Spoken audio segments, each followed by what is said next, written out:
Last lecture में हमारी बात हो रही थी यूलेसियस। यूलेसियस जो है अ, ये शायद पहले कभी आपको मैंने बताया हो कि बहुत ही इसका तो वैसे लैंडमार्क नॉवल है, लेकिन इस नॉवल को पढ़ना और कंप्लीट करना, यानी कि कंप्लीट पढ़ना, वो काफ़ी एक मुश्किल काम है। और उसकी वजह क्या है कि इतना बड़ा नॉवल है, यानी कि अबाउट 500 पेजेस का ये नॉवल है, और इसके अंदर सिर्फ story of a single day, ठीक है, डबलिन के अंदर, यानी कि जो आयरलैंड का कैपिटल है डबलिन, उसके एक दिन की स्टोरी है। और कैरेक्टर्स इसके कौन से हैं, इसके कैरेक्टर्स, अच्छा उसने डेट भी दी हुई है कि कौन सा दिन है, ये है 16 जून 1904। 1904, और ये वो दिन है जिस दिन ये अपनी एक बिलावत थी बारनाकल, उससे मिला था। और वही दिन इसने एक तरह से जैसे रिलीव कर रहा है उसे, ये मैसेज लिख दिया। और 3 कैरेक्टर्स हैं इसके जो ज़्यादा, यानी कि आपको नज़र आते, बल्कि 3 कैरेक्टर हैं ही 3 कैरेक्टर्स। और एक तो स्टीफन डैडलस है, स्टीफन डैडलस। और दूसरा लियोपोल्ड ब्लूम, लियोपोल्ड ब्लूम। और ये बंदा एक जूइश है, और जूइश एडवर्टाइजिंग कोई वो पोर्ट्रेट्स वगैरह बनाता है। और उसकी वाइफ है मॉली।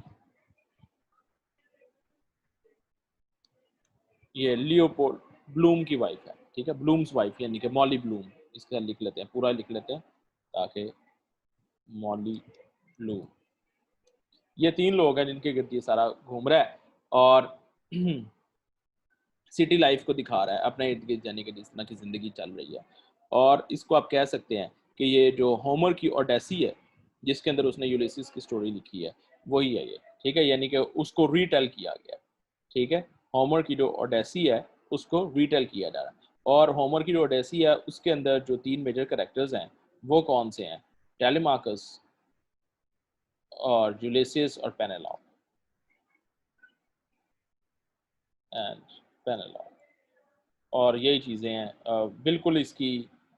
लेकिन जो होमर की है ओडेसी, वो इस तरह स्ट्रीम ऑफ कॉन्शियसनेस में नहीं लिखी हुई। वो आपको पता है कि एक पोएम है, और बड़ी लंबी एपिक पोएम है। और उसका एक और तरह से उसकी जो जर्नीज़ हैं और सारा कुछ वो दिखा रहे हैं। लेकिन यहाँ पे जो सिर्फ एक सिटी है, एक ही दिन है जिसको ये सारा दिखा रहा है, लेकिन 3 कैरेक्टर्स हैं। उसकी मॉडर्न रीटेलिंग आप समझ लें, ठीक है। और इसके अंदर जो टेक्नीक यूज़ की गई है वो स्ट्रीम ऑफ कॉन्शियसनेस भी उसको कहा जाता है, और इंटीरियर मोनोलॉग भी कहा जाता है, ठीक है। ये दोनों इसके नाम हैं। और इसी नावल को बाद में जो है वो इस टेक्नीक को, सॉरी, इसी टेक्नीक को यूज़ किया वर्जीनिया वुल्फ ने, ठीक है। और उसने भी इसीलिए यूज़ किया था कि माइंड की जो मूवमेंट है, जो इंटरनल जर्नी है, उसको भी दिखाया जाए, ठीक है। और यहाँ पे एक बात हमें सामने आती है कि ये राइटर्स इस बात को समझते थे कि सिर्फ एक्सटर्नल इवेंट्स जो हैं वही इम्पोर्टेंट नहीं होते, और सिर्फ एक्सटर्नल इवेंट्स के ऊपर बात कर लेना ही काफ़ी नहीं होता, बल्कि आपको जो रिएक्शंस हैं या रिस्पॉन्सेज हैं इंसान के, वो ही बड़े इंपॉर्टेंट होते हैं, ठीक है। और इसी वजह से इन्होंने ह्यूमन रिस्पॉन्सेज के ऊपर to external events, human response to external event, उसके ऊपर इन्होंने लिखा है, ठीक है जी। और अपने कैरियर के तकरीबन एंड के करीब इसने एक और बुक लिखी थी, फिनेजन्स वेक। और यह बुक बहरहाल मैंने नहीं पढ़ी, लेकिन इसके अंदर जो इसकी स्टोरी है वो उसी अ, डबलिन को, ये डबलिन अपने जो उससे आगे नहीं जाता, उससे, यानी कि आप समझ लें कि उसी के अंदर ही ये घूमता रहता है। और ये असल में किसके ऊपर स्टोरी उसने लिखी है कि नाजीज जो हैं वो, जिस तरह उन्होंने पेरिस में वो किया और इन्वेड किया था पेरिस को। नाजीज यानी कि जो जर्मन फोर्सेस थी, उन्होंने पेरिस को इन्वेड कर लिया था। और यहाँ पे जो ये फैमिली थी, ये यहाँ से निकल के ये ज़ुरिख जो है वहाँ पे चले गए। ये जिस फैमिली पे इसने लिखा हुआ है, यानी कि बस इसके बारे में इतना सा आइडिया, बाकी आप इसकी समरी आप पढ़ सकते हैं। तो इसके, लेकिन ये इंपॉर्टेंट वर्क्स में शामिल नहीं है, ठीक है। इसका जो मोस्ट इंपॉर्टेंट वर्क वो यूलिसिस है, और उसके बाद the portrait of an artist as a a portrait of an artist as a young man. और ये इसके 4 मैंने आपको बता दिए। एक डबलिनर्स था, वो इसकी शॉर्ट स्टोरीज़ थी, ठीक है? फिर इसका एक ड्रामा है, एग्ज़ाइल्स उसका नाम है, ठीक है? ये आपको पता नहीं, ये प्ले है इसका, एग्ज़ाइल्स। अच्छा, अब इस दौर में ड्रामाज़ की बजाय प्लेज़ आ गए हैं। प्लेज़ और ड्रामाज़ में फ़र्क क्या होता है? ड्रामा जो है वो परफ़ॉर्म किया जाता है और उसके बाद उसको पब्लिश किया जाता है। लेकिन जो प्ले होता है वो पहले पब्लिश हो जाता है, उसको परफ़ॉर्म आप कर सकते हैं, लेकिन वो रिटन फ़ॉर्म में लोगों के पास पहले आ जाता है, ठीक है? और इसके बाद इसकी जो पोएट्री की कलेक्शंस हैं, उसके अंदर आपको चैम्बर म्यूज़िक एक जो है नज़र आता है।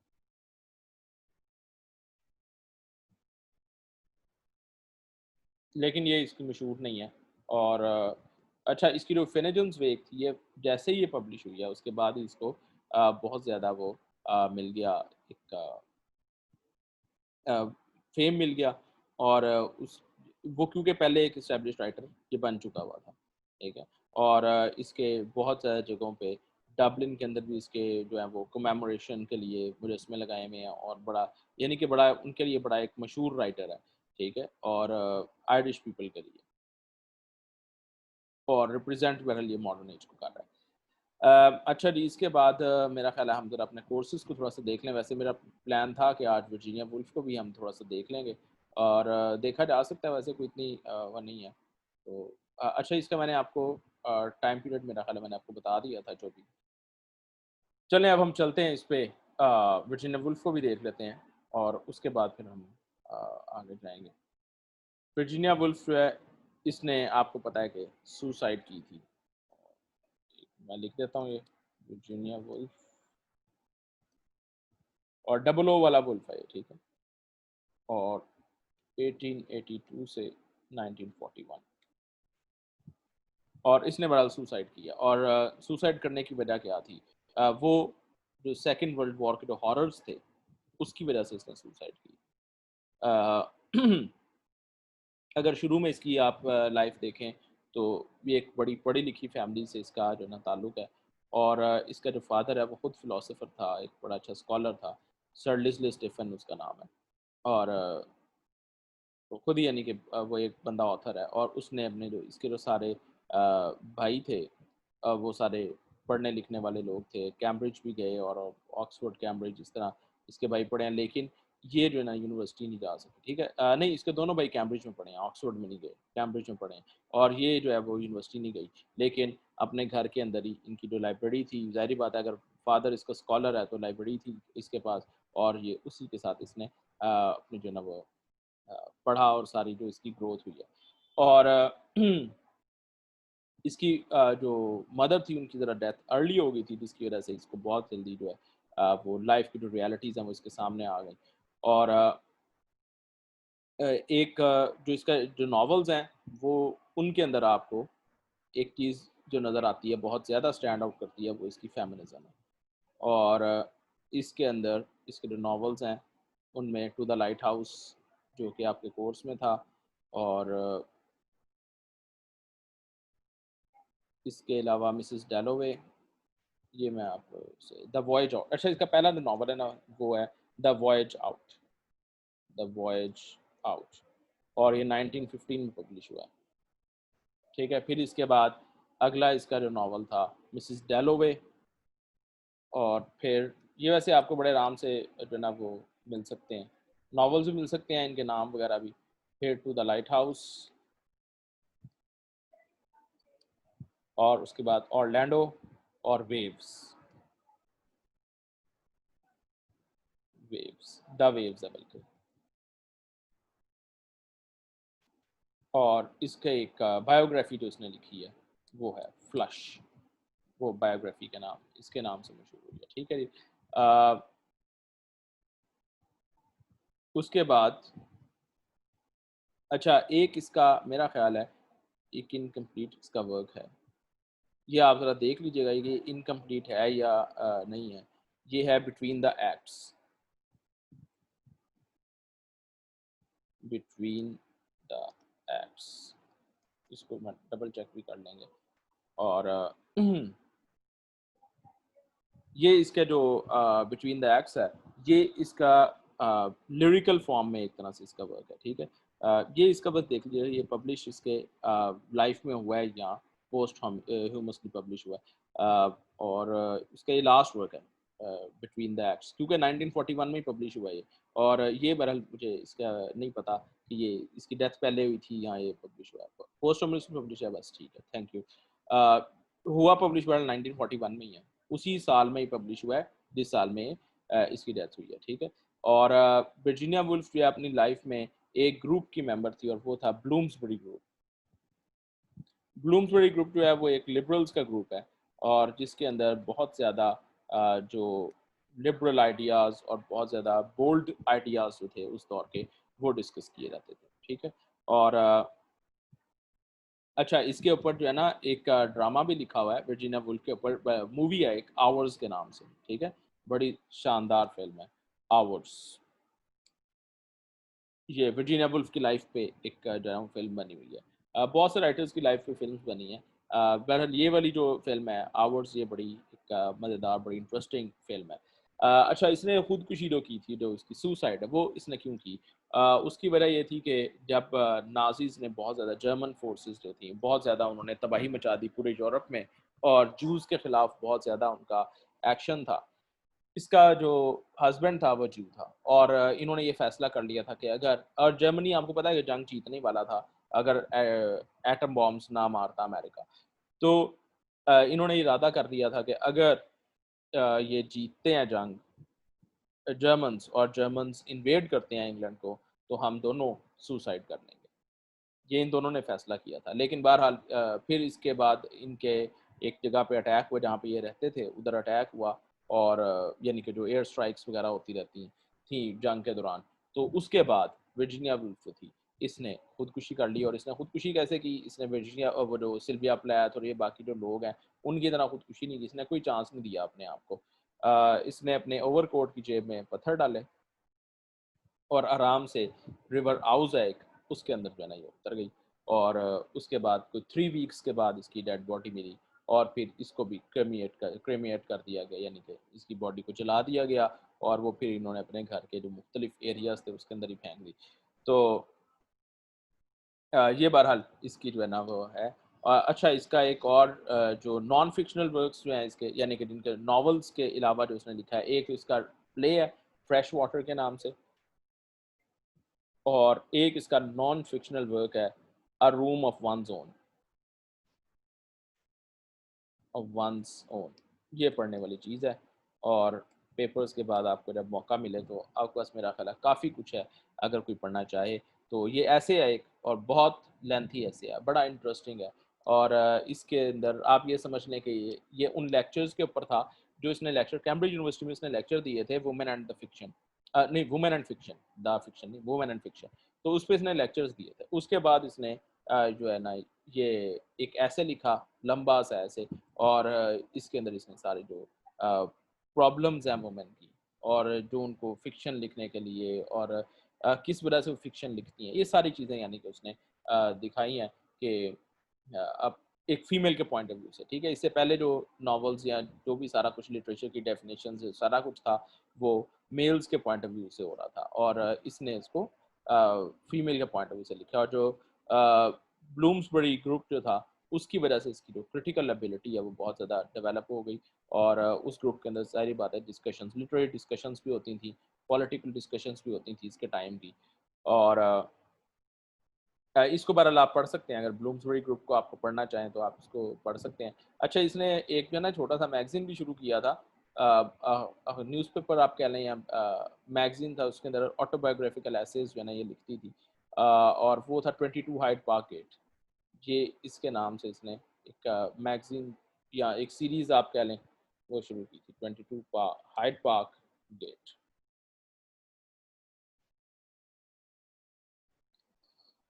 ठीक हो गया जी, अब हम चलते हैं।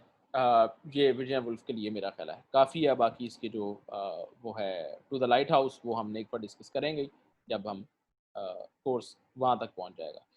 आज हमने जो डिस्कस करना है अब हम उसकी तरफ चलते हैं। और लास्ट टाइम हमने कहाँ तक मेरा ख़्याल है रिटर्न ऑफ द नेटिव किया था, और आज हम कर लेते हैं एडम बीट। काफ़ी अरसे से ये स्किप होता जा रहा था, तो एडम बीट हम आज करते हैं। Adam Bede by George Eliot. और ये 1859 में पब्लिश हुआ। अच्छा इसके नॉवेल्स की बुनियाद पे, जॉर्ज इलियट के यानी कि जो नॉवेल्स हैं उनकी बुनियाद पे इनको कहा जाता है, इसको कहा जाता है कि ये मॉडर्न राइटर है, विक्टोरियन एरा के अंदर ये मॉडर्न राइटर है। ठीक है, आप ये अंदाज़ा लगा लें कि ये लिख रही है मिड विक्टोरियन टाइम्स में लिख रही है, और उस वक्त इसको कहा जाता है कि ये मॉडर्न राइटर है, क्योंकि इसके जो थीम्स थे वो बड़े मॉडर्न लेवल के थीम्स इसने डिस्कस किए हैं। इस नावल की जो ख़ास बात है, इसके अंदर एक तो ये बिल्डिंग्स रोमन है। ठीक है, बिल्डिंग्स रोमन क्या था, याद है? Buildings Roman,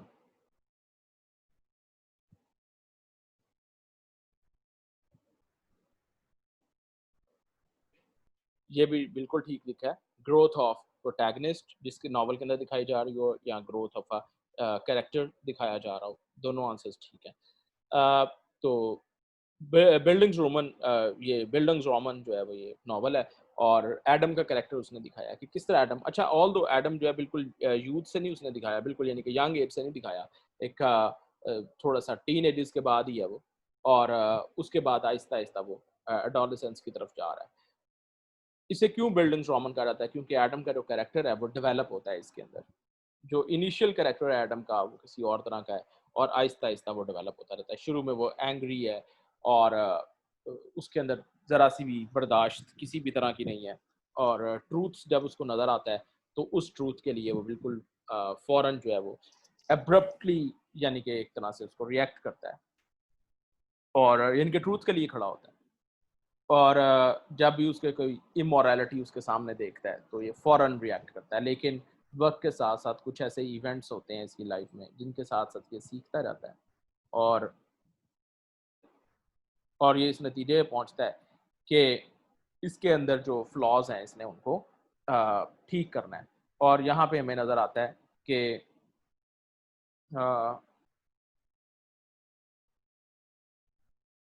his love intentions also change with passage of time।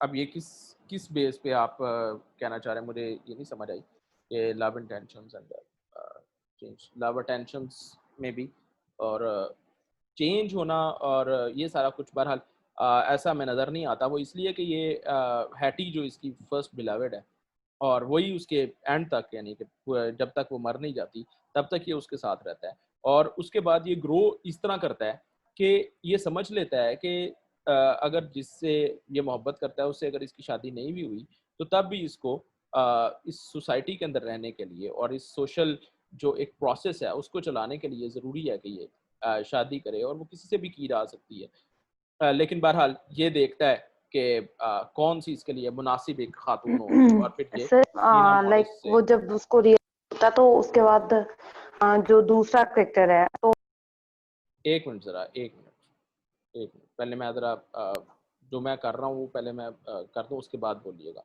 और प्लीज़ क्वेश्चन जब मैं कर रहा होता हूँ उस वक्त तो आप को अलाउड है कि आप फ़ौरन बोलें, लेकिन अब मुझे तो हैटी के साथ जो इसका रिलेशनशिप था उसको ये कैरी ऑन करता रहता है। बेशक हैटी जो है वो इसे रिसीव भी करती है और उसके बाद उसकी डेथ की तरफ भी चल पड़ती है, लेकिन उसको यानी कि सज़ा हो जाती है, और ये सारा मामला उसके चल रहे हैं, लेकिन ये उसको छोड़ता नहीं है, और उसके साथ साथ जो उसके थ्रू थिक एंड थिन उसके हेल्प आउट करता है। और जो डीना मॉरिस है, एट द एंड इसको रियलाइज होता है कि डीना मॉरिस जो है she is a good woman, और इसके लिए शायद वो बेहतर है, और ये उसके रिलीजन की वजह से उससे शादी नहीं करता, क्योंकि वो एक मेथोडिस्ट है। एक नया रिलीजन इस दौर में क्रिएट हो रहा है, यानी कि रिलीजन तो नया नहीं था, एक मेथड था एक नया, जिसके ज़रिए ये लोगों को प्रीच किया करते थे। मिशनरी स्टाइल से बिल्कुल हट के था ये, तो वो मेथोडिस्ट है। लेकिन टूवर्ड्स द एंड नॉवल का जब एंड हो रहा था तो हमें समझ आती है कि दीना मॉरिस को भी का भी कैरेक्टर ग्रो करता है, और उसको समझ आ जाती है कि रिलीजन जो है it is not greater than humanity. ये जॉर्ज इलियट का कॉन्सेप्ट है, ठीक है। हमारा ये कॉन्सेप्ट नहीं है। हमें पता है कि religion is greater than everything, और क्योंकि ह्यूमैनिटी जो है वो रिलीजन के बगैर तो इस्टेब्लिश ही नहीं हो सकती। तो बहरहाल ये इस पे अंदर जो है ना वो पॉइंट है कि वो दोनों ग्रो कर रहे होते हैं। दीना मॉरिस भी ग्रो करती है और वो पहले इरादा करती है मैं शादी नहीं करूंगी, लेकिन टुवर्ड्स द एंड उसको समझ आती है कि उसको शादी कर लेनी चाहिए। जी अब आप बताएं क्या आपका जो इसमें टेक था कि वो किस तरह ये ग्रोथ ग्रोथ जो इसकी नज़र आती है वो किस तरह है?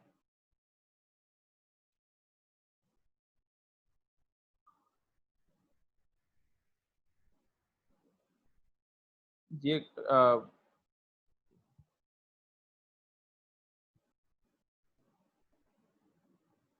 अच्छा खैर नहीं आप बताना। अच्छा क्लियर हो गया, ठीक है। चलें आगे हम चलते हैं। और ये नावल की जो सेटिंग है ये है हे स्लोप, एक एरिया जो उसने दिखाया हुआ है। हे स्लोप में ये सारा एक्शन हो रहा है और हे स्लोप के अंदर ही दो तीन फैमिलीज हैं जिनका इसने दिखाया हुआ है। एक एडम की फैमिली है। एडम जो है इसका भाई है सेथ, और इनका जो फादर है वो एक ड्रंकार्ड था और उसकी जो है वो डेथ हो जाती है बिल्कुल नॉवल के शुरू के अंदर ही। और उसके बाद एडम क्या चीज़ सीखता है, वो ये सीखता है कि उसको थोड़ा सा हम्बल होना चाहिए। अगर ये ट्रूथ पे है तो इसका मतलब ये हरगिज़ नहीं है कि ये प्राइड शो करे और ये प्राउड हो जाए।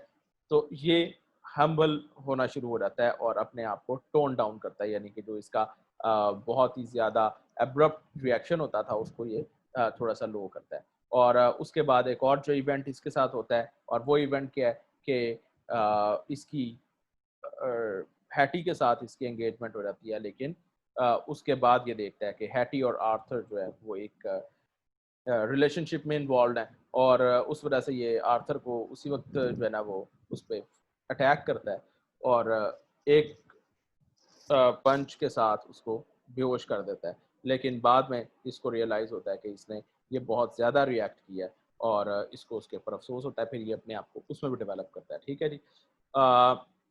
ये सारा यानी कि सारा टाइम पीरियड चल रहा है। अच्छा इसमें जो टाइम पीरियड जो उसने दिखाया हुआ है वो कौन सा टाइम पीरियड है? वो टाइम पीरियड आप कह सकते हैं कि जो प्रीवियस सेंचुरी है इसने उसका टाइम पीरियड दिखाया हुआ है, यानी कि 1799 और 1807। ये नॉवल के अंदर अगर आप पढ़ेंगे ना तो उसके अंदर ये कई आपको रेफरेंसेस मिलते हैं जिससे आप ये अंदाज़ा लगा सकते हैं कि ये नॉवल का टाइम पीरियड क्या है। कुछ नॉवेल्स के अंदर टाइम पीरियड जो है ना वो ज़रूरी भी होता है।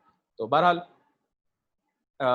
आर्थर जो है वो इसका सेकंड प्रोटैगनिस्ट आप कह सकते हैं, क्योंकि इसका एंटैगनिस्ट कह लें, क्योंकि वो इसके एक तरह से डायरेक्ट तो इसके मुखालफत में नहीं है, इसका दोस्त है, लेकिन उसके बावजूद इनकी आपस में थोड़ी सी वो मुखासमत होती है। वो उसकी वजह क्या है? वजह उसकी यही है कि आर्थर जो है ये ट्रूथ की बात करता है और सॉरी एडम जो है वो ट्रूथ की बात करता है और आर्थर जो है वो एक आप कह सकते हैं कि अपनी जो पर्सनल इंटरेस्ट हैं वो उनको ज़्यादा फॉलो करता है।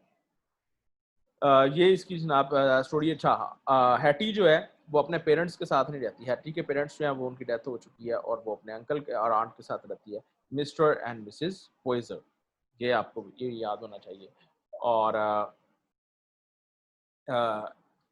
हैटी के ऊपर जो प्रॉब्लम है हैटी के साथ, यानी कि जो उसको चार्जेस होते हैं वो क्या होते हैं कि she has killed her new born child. और वो आउट ऑफ वेडलॉक उसका क्योंकि बेटा हुआ था इसीलिए उसने उसको खुद ही जो है वो मार दिया। और उसके बाद बहरहाल उसको अपना ये क्राइम भी फील होता है और इसी वजह से उसको फिर जो है ना वो सज़ा होती है। और वो अलग बात है कि वो एंड पे जाके आर्थर जो है इसको बचाने के लिए आ जाता है। तो लेकिन वो बाद में बहरहाल वैसे ही जो है ना उसकी डेथ हो गई है। ये सारी इसकी स्टोरी है। कोई इसमें मेरा ख्याल है ऐसी कोई पॉइंट नहीं है। हाँ पॉइंट ऑफ व्यू क्या है इसमें जॉर्ज इलियट का, यानी कि जो नरेशन है वो किस पॉइंट ऑफ व्यू से है उसमें ये आप कह सकते हैं कि थर्ड पर्सन ओमिनिसेंट है। ओमिनिसेंस हम तब कहते हैं जब राइटर जो है वो इसके अंदर मौजूद रहता है, नॉवल के अंदर मौजूद रहता है। ठीक है, यानी कि वो ये भी बता रहा होता है कि इसके बाद रीडर से यानी कि वो बात कर रहा होता है। तो इसके अंदर बहुत जगह पे ऐसा होता है कि जॉर्ज इलियट खुद ही कमेंट कर रही होती है, रीडर्स के साथ जो है ना वो बात कर रही होती है। ठीक है, और इसके अंदर एक और भी चीज़ जो उसने हमें बताई है, एक तो मेथोडिज्म का जिक्र किया है जो कि उस ज़माने में एक चल रहा था रिलीजियस अफेयर, और एक और चीज़ है वो है जो एडल्ट स्कूल्स हैं जो उस ज़माने में डेवलप हुए थे, क्योंकि एडम जो है वो शाम को एक एडल्ट स्कूल जो है वहाँ पे जाता है और वहाँ जाके ये अपनी एजुकेशन भी हासिल कर रहा है, यानी कि तालीम भी हासिल कर रहा है और वैसे ये एक कारपेंटर है। ठीक है जी, मेरा ख्याल है काफ़ी है एडम रीड के लिए इतना। और रिटर्न ऑफ द नेटिव भी हम कर चुके हैं। अब ज़रा गुलिवर्स ट्रैवल्स को जो है थोड़ा सा देख लेते हैं। और गुलिवर्स ट्रैवल्स जो है ये लिखा गया है गुलिवर्स ट्रैवल्स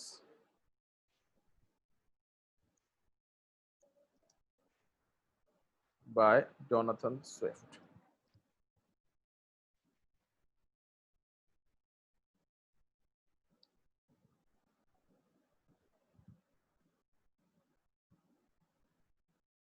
और ये जो वर्क है ये 1726 की के अंदर पब्लिश किया गया, और एक सटायर है ये। ठीक है, और सटायर किसके ऊपर है? सटायर ये मैनकाइंड के ऊपर, या जो मैनकाइंड के जो प्रॉब्लमेटिक अफेयर्स हैं इस वर्ल्ड में, या उस जो इंग्लैंड था उस वक्त का उसके अंदर, उसके ऊपर इसने सटायर किया। और इसी वर्क की वजह से इसको बहुत से लोगों ने मिसैंथ्रोपी कहना शुरू कर दिया। और मिसैंथ्रोपी यानी कि जो इंसानों से बेजार हो, मर्दम बेजार जिसे कहा जाता है, या हेटर ऑफ द ह्यूमैनिटी। तो वो बात तो हम नहीं कह सकते कि वो इसके अंदर आपको नज़र आएगी, लेकिन रियलिटीज़ उसने दिखाई हैं काफ़ी ज़्यादा, और बहुत ही टर्स रियलिटीज़ जो हैं, और उनको बिल्कुल अगली रियलिटीज़ आप कह सकते हैं। ठीक है, और इसके साथ वही मामला है जो सादत हसन मंटो के साथ हमने किया है कि जो रियलिटीज़ को उनका जो अगलीनेस के साथ, जो बिल्कुल उनकी अगलीनेस है उसके साथ एक्सपोज करता है, उसको सोसाइटी जो है वो कबूल नहीं करती और उसको तरह तरह के नाम देती है। और वो उसको तरह तरह के नाम क्यों दिए जाते हैं? वो इसलिए कि अपना गिल्ट छुपाना होता है। सोसाइटी ने जब अपना गिल्ट छुपाना होता है और अपना जो मकरूह चेहरा है वो नहीं देखना होता, तो वो उस राइटर के ऊपर इल्ज़ाम धर देते हैं, जो राइटर उनको वो चेहरा दिखा रहा होता है या जो आईना दिखा रहा होता है। और ये मामला सिर्फ राइटर्स तक ही नहीं है, बल्कि हर तरफ यही होता है कि जहाँ पे अपना गिल्ट इंसान को नज़र आता है, तो उस राइटर को ही ब्रांड कर दिया जाता है कि ये राइटर ठीक नहीं है, या उस पॉइंट ऑफ व्यू को ब्रांड कर दिया जाता है। कई इस तरह की चीज़ें जो हो जाती हैं। तो बहरहाल गिल्ट असल में है जिसको ये छुपा रहा है इंसान। इस नावल का जो नावल कह लें आप इसे, या नावल है बहरहाल, प्रोज वर्क भी कहा जाता है, इसे प्रोज स्टायर भी कहा जाता है। लेकिन अगर नावल के, क्योंकि इसके अंदर फिक्शन का एलिमेंट मौजूद है, तो इसे हम नावल ही कंसिडर करते हैं। और इस नावल के अंदर जो आपको चीज़ नज़र आती है वो एक फिक्शनल कैरेक्टर है गुलिवर, और वो सफ़र कर रहा है। उसको जो सी फेयरर है वो एक, यानी कि वो हर वक्त समुद्र के सफ़र के लिए तैयार रहता है, और उसको बहुत शौक है इसको इस चीज़ का। तो 4 इसके अंदर उसने जर्नीज़ दिखाई हैं, और चारों मौक़ों पे ऐसा ही हुआ है कि वो कहीं पे जा रहा है और रास्ते में इनका जहाज़ जो है वो शिपव्रेक हो जाता है, और शिपव्रेक होने के बाद ये किसी आइलैंड पे थ्रो कर दिया जाता है। और यानी कि और वो बड़ा पावरफुल स्विमर है, तो ये स्विमिंग करता-करता बाकी सारा जहाज़ जो है वो तबाह हो जाता है, लेकिन ये बंदा अकेला स्विम करता-करता पहुँच जाता है। तो पार्ट 1 है इसका। उसके अंदर पार्ट 1 में इसकी जो वॉयज है वो किधर की है? वो लिलीपट की है। लिलीपट। अच्छा, लिलीपट जो है वहाँ पे इसने क्या हमें दिखाया है? लिलीपट में इसने, ये वहाँ पे जायंट है, और जो लोग हैं वो बहुत छोटे-छोटे लोग जो हैं वहाँ पे रह रहे हैं। और वो लोग जो हैं बहुत ज़्यादा अ, स्टिंजी भी हैं, और बहुत ज़्यादा ज़ालिम भी हैं, और लड़ने के लिए बड़ा तैयार रहते हैं। और लिलीपट के जो लोग हैं, इनकी अपने एक इनके करीब ही एक आइलैंड है, उसके साथ इनकी लड़ाई है, और वो बेल्फास्को है, बेल्फास्को। और इसके अंदर मेरा ख़्याल है ये यानी कि जो क्रिटिक्स हैं वो ये कहते हैं कि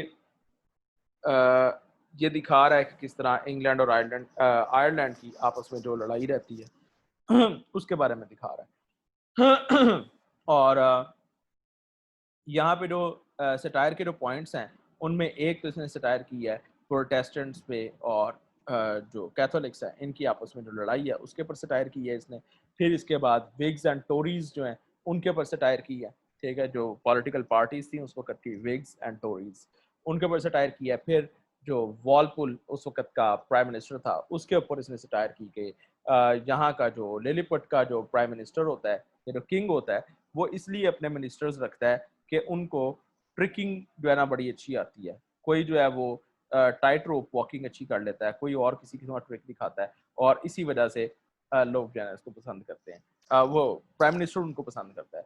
तो ये भी उसने अपने जो लोग हैं उन पर सटायर की थी, अपना जो किंग है और जो अपना प्राइम मिनिस्टर है उसके ऊपर सटायर की है, अपना जो टाइम पीरियड है उसके लोगों के रिलीजियस जो वैल्यूज़ हैं उन पर सटायर की है। उसके बाद इसने जो आयरलैंड और इंग्लैंड का जो आपस में लड़ाई है उसके ऊपर बात की है। सेकंड जो इसकी वॉयज है वो ब्रॉबडिंग नैग की तरफ इसकी वॉयज है, ठीक है। जो सेकंड पार्ट के अंदर हमें वॉयज नजर आती है वो है ब्रॉबडिंग नैग। मैं इसलिए लिखे जा रहा हूँ क्योंकि शायद आपको ये नाम भूल चुके हो। ये इसकी सेकंड वॉयज है और पार्ट 2 के अंदर है। इसके अंदर ये एक जो है ना नॉर्थ अमेरिकन कॉन्टिनेंट है, कहीं जहाँ पे ये जाके गिर जाता है, यहाँ पहुँच जाता है और वहाँ पे ये जो है खुद एक बहुत ही छोटा सा एक बोना है, एक पिग्मी है और बाकी सारे जो लोग हैं वो बहुत ज़्यादा बड़े बड़े हैं, जायंट्स हैं और एक जायंट फार्मर है वो इसको लेके आता है। और यहाँ के लोग जिसको एक्सप्लॉइट करने का क्या तरीका निकालते हैं कि वो फार्मर जो है वो इसके ज़रिए करतब दिखाता है लोगों को, ये दिखाता है कि मेरे पास एक बोना है और फिर उसके डिफरेंट जो है ना ट्रिक्स दिखाता है। फिर इसके यहाँ पे जो इस ब्रॉबडिंग ने इसने सटायर की है वो इसने किंग जो है ना वो इससे पूछता है, इससे बातचीत करता है। तो किंग को ये बताता है कि मेरा जो इलाका है वो हम कितने पावरफुल हैं और हम किस तरह के ये, क्योंकि वो इसे कहता है ना ये तो तुम छोटे छोटे से हो, तो वो बताता है नहीं हम बड़े पावरफुल हैं। और फिर वो बताता है कि हम जंग किस तरह करते हैं, यहाँ पे वो गन पाउडर का यूज़ बताता है कि हमने गन पाउडर ईजाद किया हुआ है और उसके ज़रिए हम एक ही वक्त में बड़े बड़े लोग जो हैं वो तबाह कर देते हैं। तो इस तरह की ये बातें बताता है। उसके बाद जो किंग है वो इसे कहता है कि you are the most odious worm that ever tread the face of the earth. ये लाइन मैंने कहीं एमए में याद की थी, शायद यही लाइन अभी तक जो मेरे जेहन में बैठ गई थी। तो शायद यही लाइन है, इसके एक दो वर्ड से आगे पीछे हो। तो ये उसको कहता है कि तुम जैसे जो घटिया लोग हैं ना वो कभी इस दुनिया में कभी आए नहीं है, ठीक है जी। उसके बाद इसकी जो थर्ड पार्ट है इसके अंदर इसकी जर्नी जो है वो फ्लाइंग आइलैंड की तरफ है, पार्ट 3। और इसके अंदर इसकी जर्नी जो है आइलैंड है, फ्लाइंग आइलैंड है जो कि लेप्यूटा उसका नाम है। और इसके अंदर ही इसकी और दो तीन जो इलाके हैं वो भी शामिल हैं जिसके अंदर अजीबोगरीब नाम है, बैलनी और बैलनी बारबी, बैलनी बारबी और लुंगनैग और ग्लोब ड्रिप ड्रिप, इस तरह करके एक नाम है, ठीक है। इसकी स्पेलिंग आप जो है ना GLUBBDUBRIB इस तरह करके इसकी स्पेलिंग है, ठीक है। ये एक दफ़ा आप डबल चेक भी कर सकते हैं। और जापान, ये तीन चार जो है मैंने लिख दिए हैं, ये आप इसको जो है ना वो देख लीजिएगा स्पेलिंग्स। और ये याद करने की ज़रूरत नहीं है स्पेलिंग, बस आपको पता होना चाहिए कि इस तरह के अजीबो-गरीब सारे जो नाम है, क्योंकि जो अगली जर्नी है वो तो बिल्कुल सीधी-सी, उसमें कोई इतना प्रॉब्लम नहीं है। तो ये वाली जर्नी है, इसके अंदर ये कहाँ पे जाता है, इसके अंदर एक फ्लाइंग आइलैंड है और फ्लाइंग आइलैंड के जो लोग हैं उनके अंदर क्या ख़ास बात है कि वो साइंटिफिकली बहुत ज़्यादा तरक्की कर चुके हैं। और साइंटिफिक तरक्की के अंदर ये इसने रॉयल सोसाइटी, मैंने आपको बताया कि उस वक़्त इस्टेब्लिश हो चुकी थी जब हम ज़िक्र कर रहे थे इस एज का, न्यू क्लासिकल एज का। तो रॉयल सोसाइटी जो इस्टेब्लिश हुई है उस, और दूसरा लोग जो रैशनलिज्म की तरफ चल पड़े हैं। तो इन सारी चीज़ों को इसने जो है ना वो डिस्कस किया है।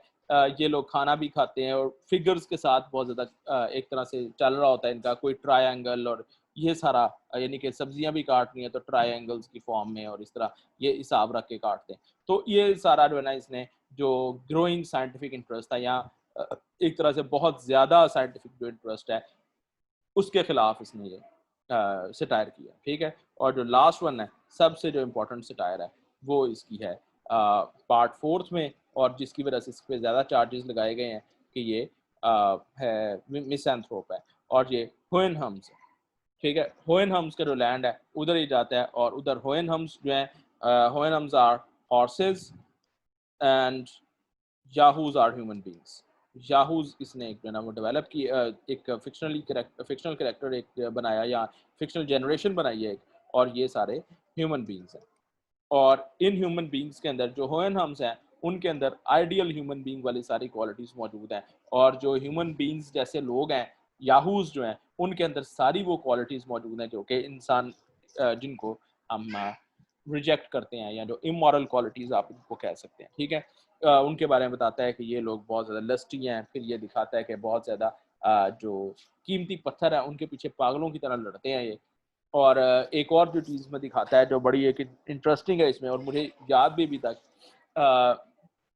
वो ये है कि कहता है कि ये जो लोग हैं, जो याहूज हैं, इनके अंदर एक पता नहीं क्या बीमारी थी कि ये लोग कभी कभी उदास होकर बैठ जाते हैं, बिल्कुल बेवजह उदास हो जाते हैं, और वो असल में इनकी जो मूड स्विंग्स हैं वो उनका जिक्र कर रहा है, ठीक है। ये इंग्लैंड में उस जमाने में होता होगा, हमारे जो दौर है इसमें आजकल हो रहा है। तो मूड स्विंग्स जो है ना लोगों की, बहुत ज़्यादा आप भी देखते होंगे, और ये एक गलत हैबिट है, वैनिटीज़ के अंदर ये भी शामिल होती है, क्योंकि जब ईगो बहुत ज़्यादा हो तो इंसान सारा कुछ ही अपने हिसाब से चलाने के चक्कर में है। तो ये बहरहाल सारी इनकी स्टोरीज़ थी इसकी गुलिवर्स ट्रैवल्स की। और इंशाल्लाह कल का जो लेक्चर है उससे पहले हमें एक टेस्ट होगा, और उसके बाद फिर लेक्चर के अंदर मैं आपको टेस्ट की डिटेल्स भी बता दूंगा, यानी कि जो आपके आंसर्स होंगे, और फिर इसका इंशाल्लाह अगले राइटर्स हम देखते हैं कौन से हमने पढ़ने हैं। ठीक है जी, अल्लाह हाफिज़।